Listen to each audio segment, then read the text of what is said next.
Well, Jim, on that topic, a lot of people have sent this over. They wanted to get your thoughts on it. An article from NBC News, an exclusive by Chloe Mellis and Alex Sherman from CNBC. Vince McMahon's life after WWE. Kittens, vacations, and staying in touch with Trump. The wrestling mogul is facing a federal investigation and accusations of sexual abuse, but some of those close to him say he's unfazed. WWE is moving on. Any initial thoughts on kittens, vacations, and staying in touch with Trump? Well, I want to get to the details on the vacations and the kittens, but we've heard this Trump business so many times and I think they look at each other and they see each other in the mirror in a competitive fashion. And there's so many similarities in terms of their, the rules don't apply to us. From what we suspected all along, Trump was way ahead in criminality, which still he is in terms of actual crimes committed. But Vince late in life has been trying to catch up with him there. But they've said that Trump will shoo other people out of the goddamn room when Vince is on the phone. And he made Linda a member of the cabinet. Because that she took that small business and built it. Oh, what the fuck? Well, so point being, I'm not surprised at that part. That part didn't surprise me at all. The vacations and the kittens and the puppies, I was dumbfounded. Scrolling down this article here, NBC News and CNBC talked to 11 people familiar with McMahon and WWE about how he's been spending his time and how the global brand he built over more than 4 decades is moving on without him. These people included close personal associates and company insiders. They declined to be named, citing ongoing legal cases and the confidential nature of internal corporate communications. So everyone's scared. In other words, we don't want to have anything to do with Vince. We don't want to be mentioning his name in public, and we don't know anything. Multiple WWE insiders said that he hadn't had any contact with the company leaders and figureheads since he resigned. And figureheads. Since he resigned. You never really see that. And figureheads since he resigned. Mark Shapiro, the operating chief of WWE, parent company, sorry, I got distracted, Swami's barking. WWE parent company TKO Group Holdings said in March that McMahon doesn't work for the company, doesn't come into the office, and he's not coming back to the company. It's pretty definitive. That also means McMahon hasn't talked to his son-in-law, WWE creative chief and former superstar Paul Triple H Levesque, or daughter Stephanie McMahon Levesque, regarding company matters, sources said. See, now here, normally you would say bullshit, right? Because, okay, yeah, they're family members. They're wandering into each other's houses or whatever. They're not going to talk about, oh, shit, WrestleMania was great. Well, maybe they don't want to rub it in because he wasn't there. But in this case, I'm wondering, has anybody confirmed that Vince is talking to Triple H and Stephanie at all about anything?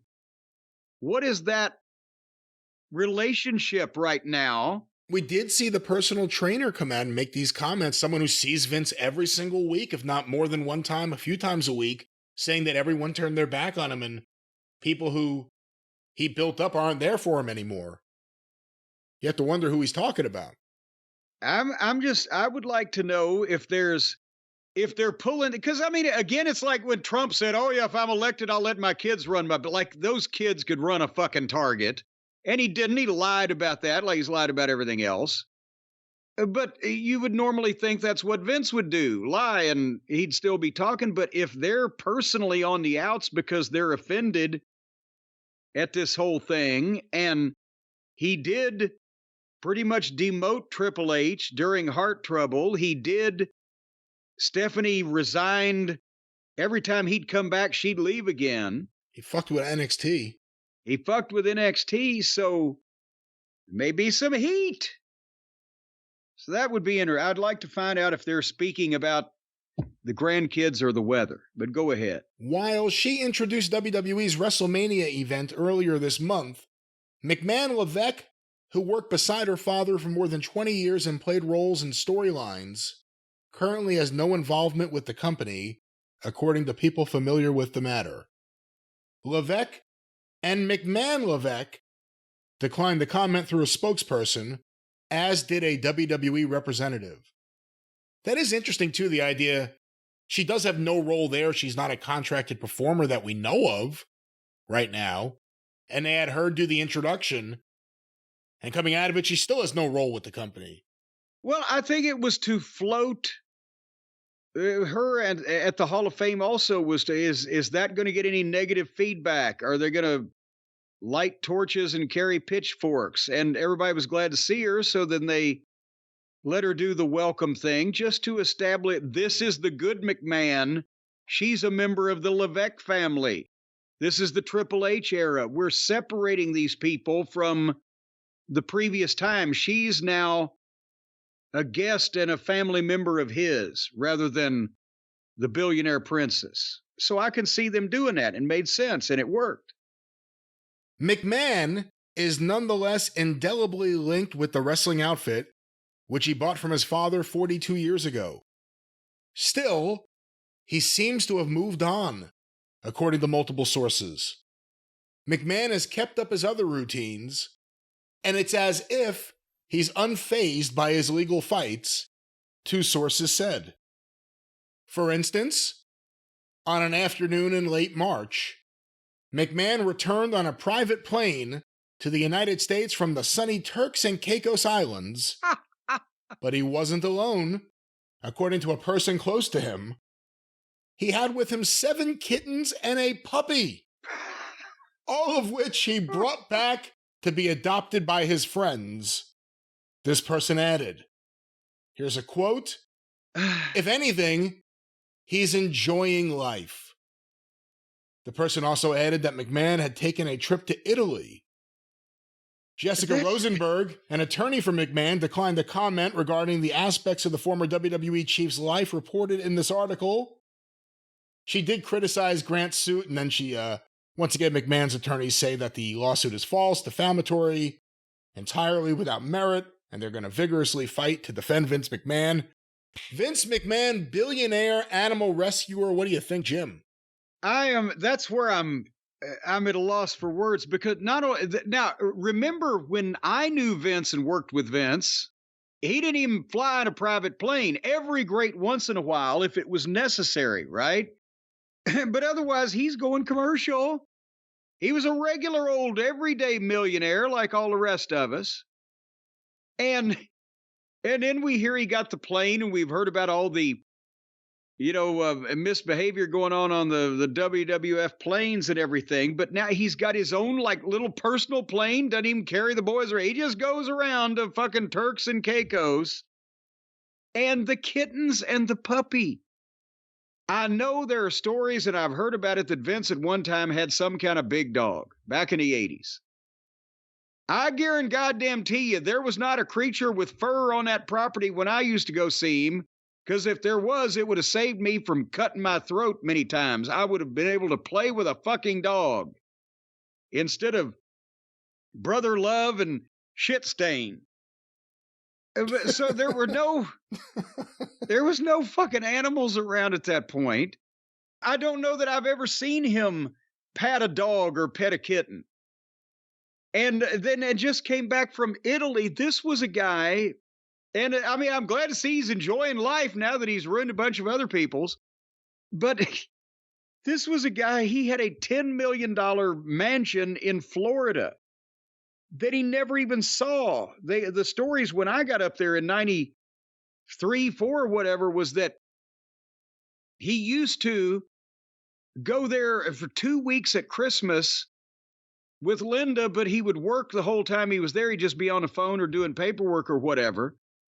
And by the time the Attitude Era started, I think he cut it down to a week at Christmas and came back early. And then I think he sold the place in Florida. So this is not a guy that ever took a vacation. So the idea that he's just flitting around by himself, apparently, to Italy or to Turkey or Cakey or wherever the fuck else he was going. Turks and Caicos. Well, Turkey and Cakey. So stupid. And coming back with a goddamn menagerie of Turkish and Cakish puppies and kittens. And, did he go customs? Isn't that illegal to bring animals into the country? Well, that's a question for the authorities. I find the whole thing funny because the first trial, all of a sudden he had the neck brace. Remember, he had the back surgery. Yeah. Now an article from a source close to him reveals that he's rescuing animals to adopt to his friends. What friends? Who's getting animals from Vince? When did this start? What is he, the North Shore Animal League?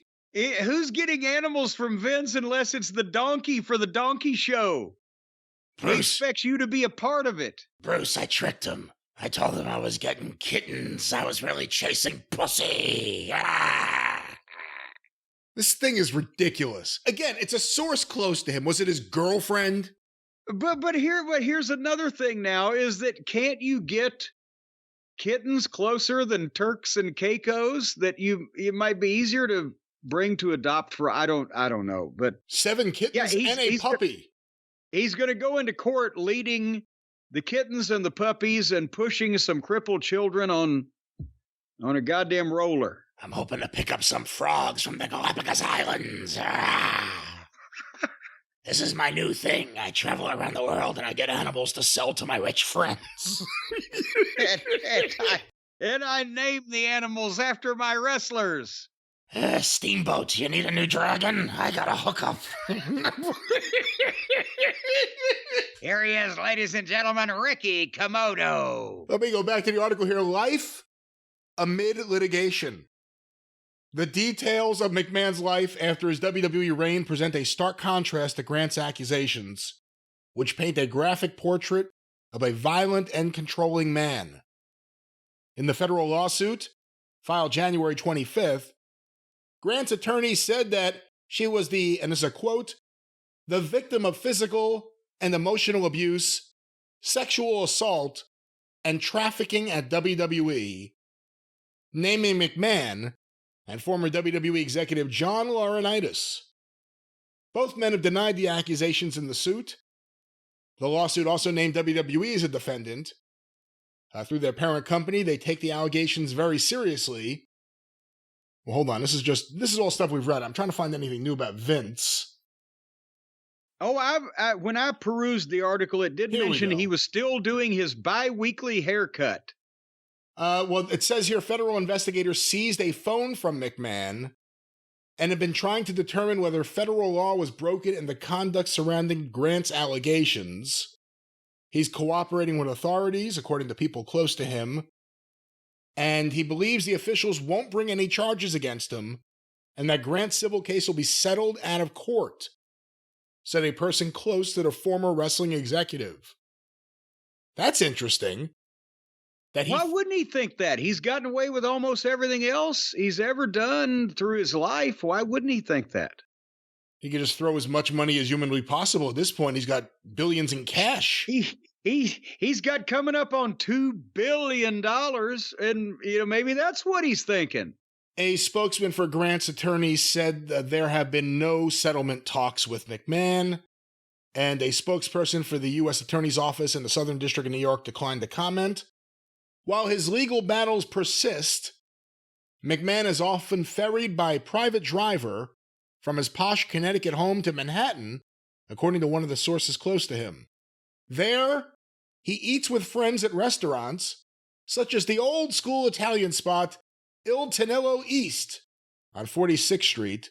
He sees his longtime barber for bi-weekly haircuts. Boom! And works with his personal trainer multiple times a week, the source said.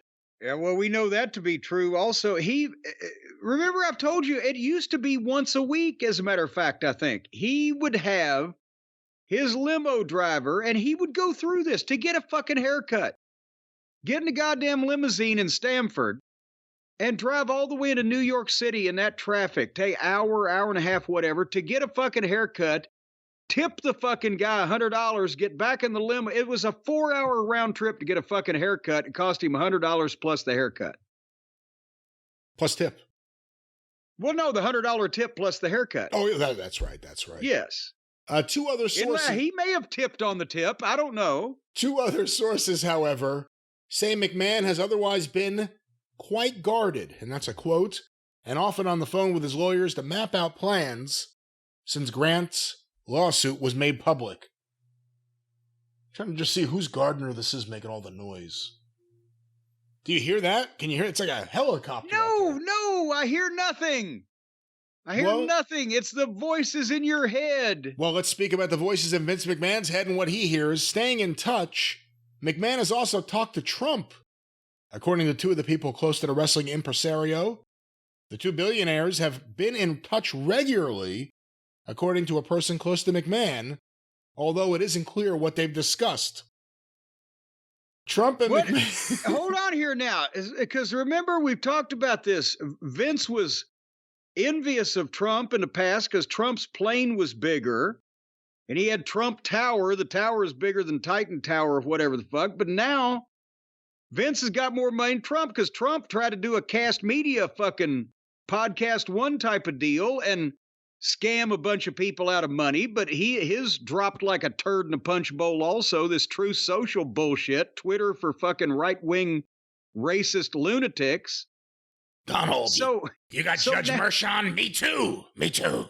Now Vince has $2 billion in cash and Trump isn't worth jack shit on paper by the time that they get finished sorting through how he's misrepresented his finances.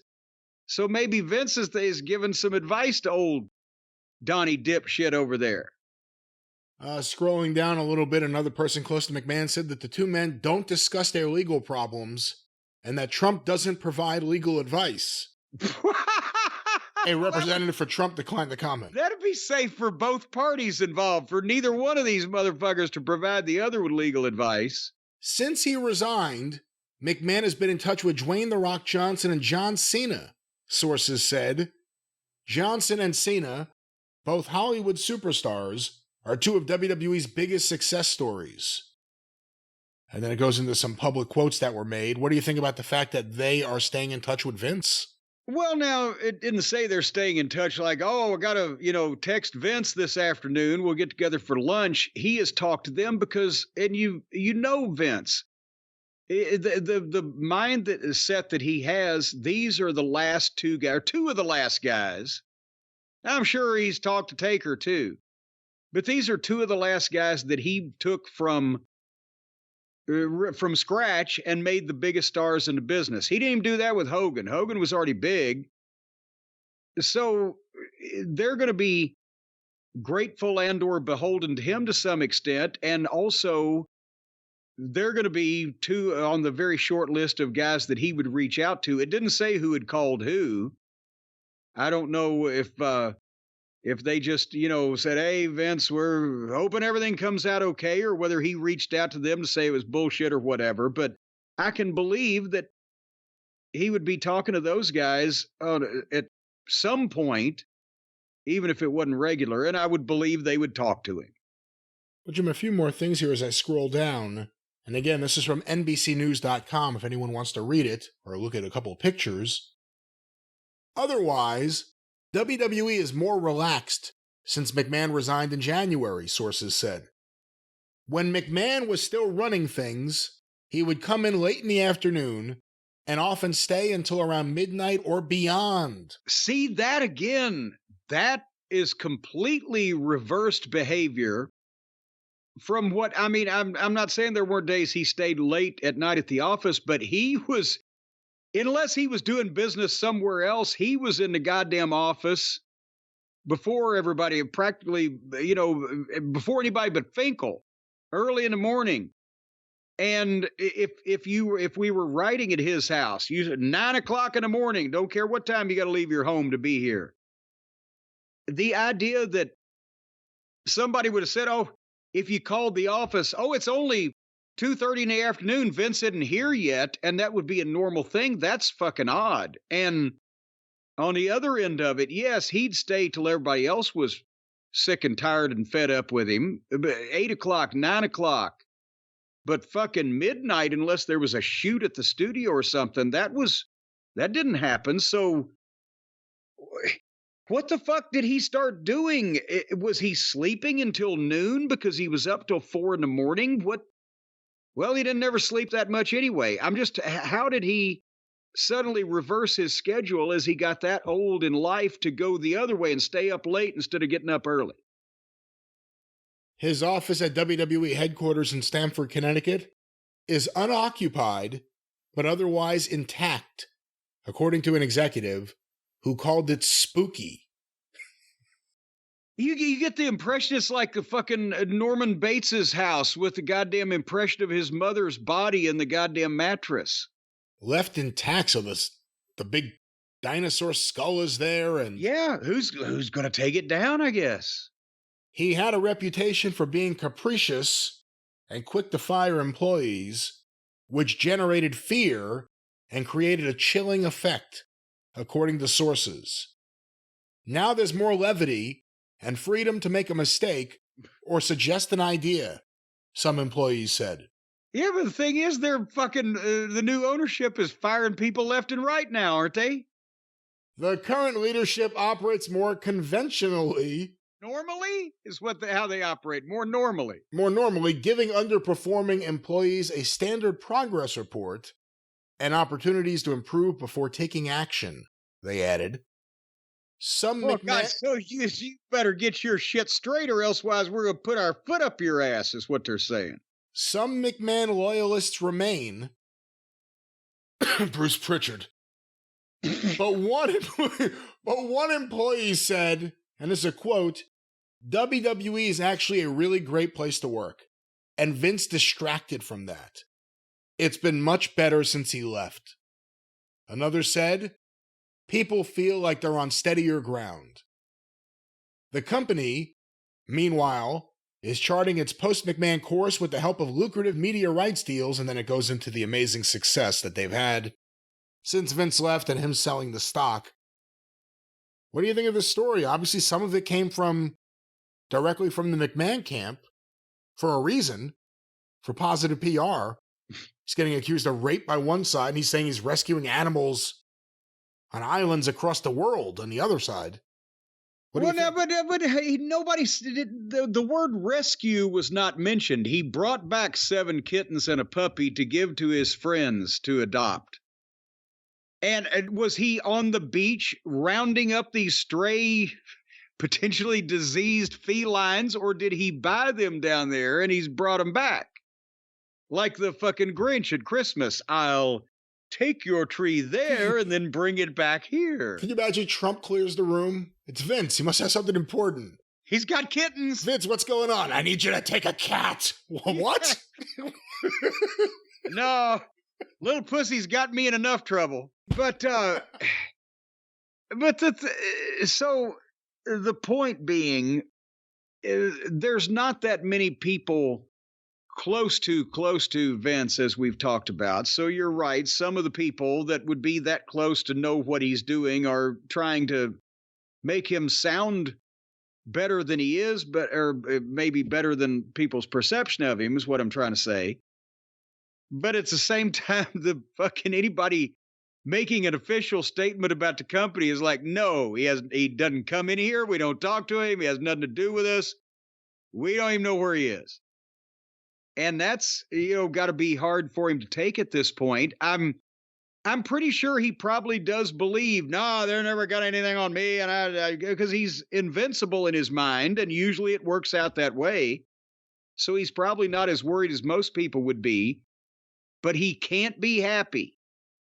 Because unless he's just decided, fuck it, because I got my $2 billion and I can swim in it, he's taking vacations or whatever because he's got nothing else to do that he wants to do. But you never thought of an end game with him. You just thought he wanted to stay there until the end.